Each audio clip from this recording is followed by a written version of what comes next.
All right, I wanted to kind of walk you guys into the campsite or walk you around the campsite here at Grandpa Lake. This is the peninsula site. It's pretty gorgeous. This is where I end up setting up my tents. Not that far from the Thunder Box, but it's a nice little flat area, and you can actually push your stakes into the ground as opposed to the places they'd set aside for it, which are just way too rocky and just impossible to get a stake in the ground. This is really nice. And the view from our front door is pretty extraordinary as well. But it is kind of up on a little bit of hill, so I got to walk down to get to the campsite. But just want to show you guys what's going on here. So I'll kind of walk you guys into the site, and then we will make some breakfast. So it's up here on a little bit of a hill, so you got to walk up this little hill to get to it. But this isn't too bad. It's pretty not too bad of a walk here. But the view is freaking extraordinary from up here. Anyway, here we go into the campsite, which is just, I have to say, it's probably my favorite site of the entire trip. This has got to be the best site of the whole trip.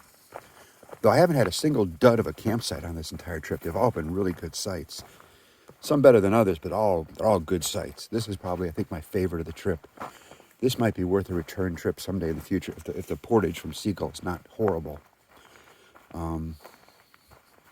We'll see. The complaint is it's been rated a difficult, so hopefully it's not awful. But it's got a little bit of a rocky landing, not too bad. Not too bad. But it's nice, even though it's rocky. It slopes off, nice and gentle into the lake, so it's not abrupt. So you flip your kayak over and head up in the water. The one thing out here I want to show you real quick before we get too far into this, I skipped it too quickly, is over here. They created the area over here for a tent pad. They dug it out for a tent pad over here. But the reason I'm not camped here is this is crazy rocky soil. I could not make any of my tent stakes push into this.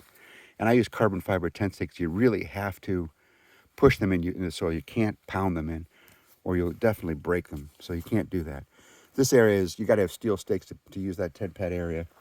This here also is another tent pad area, but it's also, I couldn't push the stakes in here at all. Up here, where I have the little cooking area, what I ultimately ended up doing here is my tarp. I've set up the rocks, because this is just one great big gigantic rock here. There's no soil at all. So the tarp is basically set up with rocks. But this is a new tarp for me, by the way. This is what I'm calling my ultralight tarp. I get so sick and tired of every single time I go on a trip. When there's a wind, I'd always get wet. I got tired of it, so I finally went to the good old-fashioned A-frame style. Minimizes my views a little bit, but I get so sick and tired of getting wet. Here's where they put the fire ring. The fire ring's right here, and check out that view, man. It's just wow! Right here in the peninsula. Right here in the peninsula, gorgeous. There's a resident loon out there. He did some looning this morning. It was kind of nice to hear. Wish you'd sing some more, but this is where you live. I'm just here as a visitor. Excellent fire ring, not cracked like a lot of them are. So that's pretty nice. Nice little place to sit. Okay, tiny amount of looning. More looning would be better.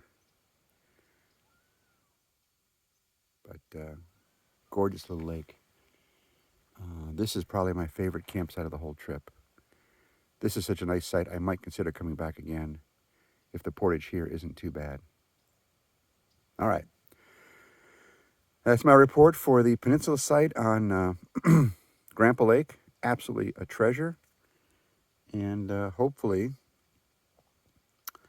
the portage out isn't horrible, so I'll come here again. All right. See you guys on the trail. Bye-bye.